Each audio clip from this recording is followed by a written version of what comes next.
Di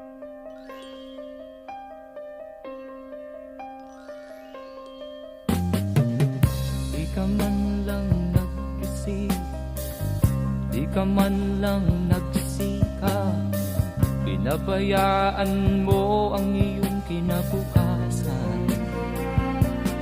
Ba't ka ganyan?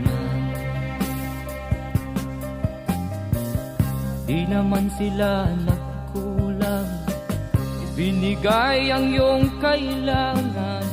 Bakit bumagsak ka sa kalokohan? Nagpabaya ka,